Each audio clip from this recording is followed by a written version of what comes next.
ey xudo.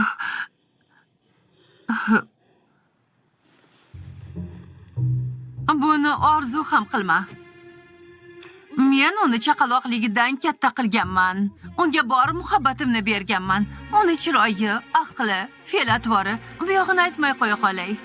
Xullas, u har tomonlama mukammal. Sen esa yoqimtoy yuzingdan boshqa hech narsang yo'q. Unga nima bera olasan? Ha? O'z xo'jayiningni sevib qolishga qanday hadding sig'di?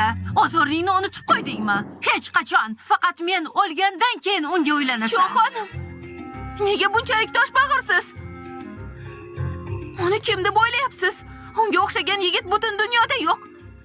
Axir o'rta asrlarda yashamayapmiz-ku. Nega uni buncha yerga uryapsiz? Sizdan qattiq xafa bo'ldim. Shoshmang. Axir o'zingiz rol o'ynang. Meni boshqalarning fikri umuman qiziqtirmaydi.